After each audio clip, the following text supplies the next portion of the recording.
Good morning, Vande Matram. Welcome all of you. The topic to be discussed right now is on Karma Yoga. Different type of yoga we have heard of: Karma Yoga, Jnana Yoga, Bhakti Yoga. So, most prominently, we focus mainly on Karma Yoga because we have heard some sort of work is necessary for the proper balance of the body. Sri Aurobindo and the mother stresses much more. They give much more importance to Karma Yoga. Of course, we know this is our integral yoga, where all the yogas end, their integral yoga begins. From there itself, we are having the beginning of the integral yoga. Integral yoga carries everything; it leaves nothing. But anyway, we'll focus on Sri Aurobindo's specific focus on Karma Yoga today. Karma and Karma Yoga. Because in Gita, that famous line you have heard, Karmena badhikarestu ma phalesu kadachana. You have to work. That is under your control. But the result, it does not depend upon you. Sri Aurobindo quotes, leave thy works result to its omnipotence. All things shall change in the God's transfiguring hour. All things shall change in God's transfiguring hour. Leave everything to the God's omnipotence. You have to work. You must work. But the result does not depend upon you. Leave your works result to its omnipotence. And a time will come at the end of the month when you are getting your salary, simultaneously your overtime and all, it has been included and you are getting all the required necessity. Everything is included there and you are getting the check, simultaneous check, including everything. So here also, Gita stresses on Karma Yoga. You have to work. You have to wage war for that actually. Swadharma nidanasya paradharma bhayavaha. That is what your work is. You have to work. You have to wage war because you are the Kshatriya. Your dharma, swadharma. That is to wage war. You have to fight. For that actually you are here. And what is this napunsakata? That is developing in you. Not actual wise. Not actually it is intended. Anyway, we know some sort of work is necessary for the proper balance of the body. So far this transformation is concerned.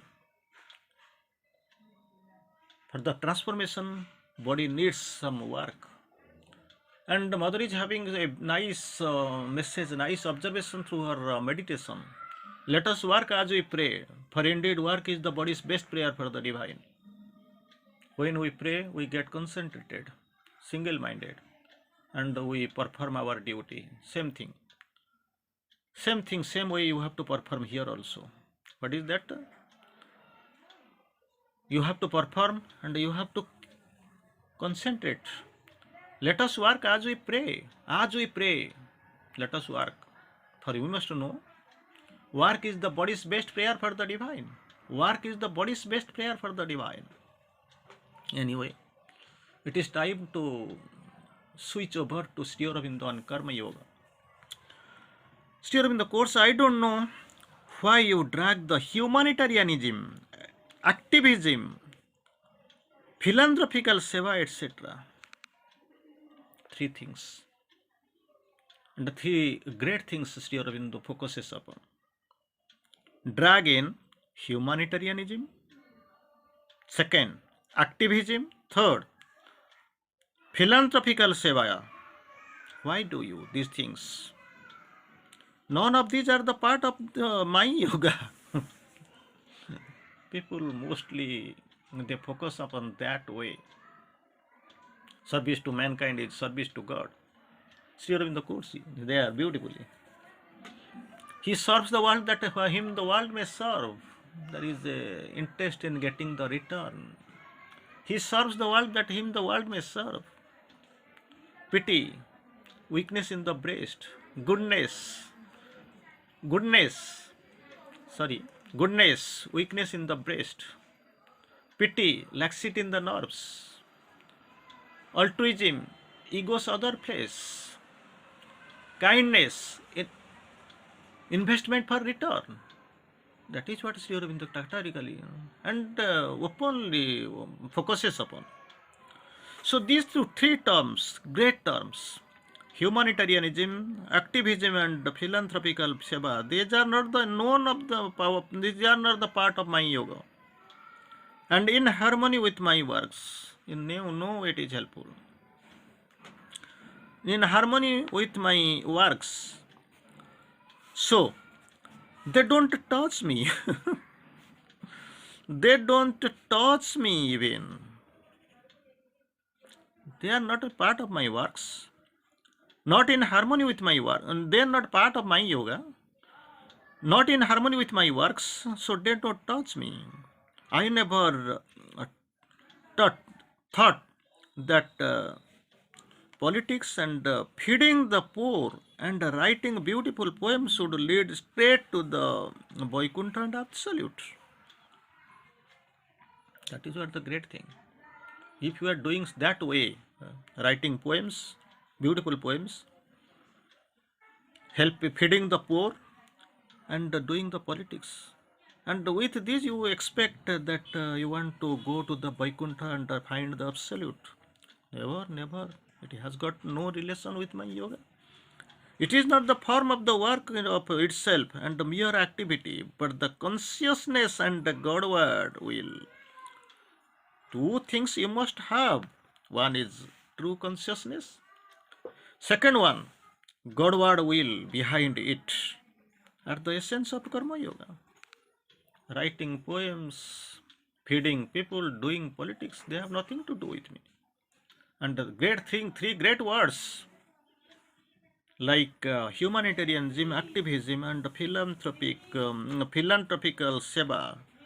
No way they are part of my yoga. In nothing in harmony with my works. They don't touch me. So what you have to do? You have to live in the proper consciousness. Second, you must have the Godward will behind it. These are the essence of Karma Yoga. These are the most requirement is on the Karma Yoga. You must concentrate upon. So that is the great, when Karma Yoga is spoken of, it has been told that way, we have forgotten. Again, Sri Aurobindo goes forward. Well, a little bit I will stay on looking at, beholding and defining Sri Aurobindo, how he is actually trying to explain the karma. Karma is only a machinery. It is not the fundamental cause of terrestrial existence. It is only a machinery, not the fundamental cause of the terrestrial existence. It can't be. For when the soul first entered the existence, it had no karma. It is a machinery. So when soul entered the terrestrial existence, it had no karma. It is a machinery just, not the fundamental cause of celestial existence. And another quotation I will try to quote before you. If we believe that the soul is repeatedly reborn in the body, we must believe also that there is some link between the lives, definitely. One life and second life, third life. There is some link between the lives and the preceded, and the lives that follow. And the past of the soul has an effect on the future. That linkage is also there. Past having the linkage with the future. And that the spiritual essence of the law of karma, interrelated. But we don't know because our mind's capacity is too much limited. Our senses are having the limited capacity. They can't be able to analyze everything. The idea of reward or retribution is a crude and vulgar conception. The idea of reward or retribution is a crude and vulgar conception which is mere a popular error. This is Sri Aurobindo's beauty of writing. I'll read out the sentence. I will try to recode the sentence. Last sentence. The idea of reward or retribution is a crude and vulgar conception which is a mere popular error. Anyway, Karma Yoga, Sri Aurobindo quotes, to do work in a close union, deep communion with the divine in us, the universal around us, and the transcendent above us, in close union with three ways. Only way you have to be get united with the divine. That is what the real issue, rather real nature of work. But Sri Aurobindo goes three way: close union and deep. Not only union, Sri Aurobindo has quoted close union and deep communion with the divine in us, universal around us, and the transcendent above us. Is not to shut up any longer in the imprisoned and separative human mind, the slave of the ignorant dictates and the narrow suggestions. This is what Karma Yoga. Great definition. Really, really great definition. You have to work in close union and deep communion with the divine in us, universal around us, and the transcendent above us. Then starts the story. That is the three unification you have to work.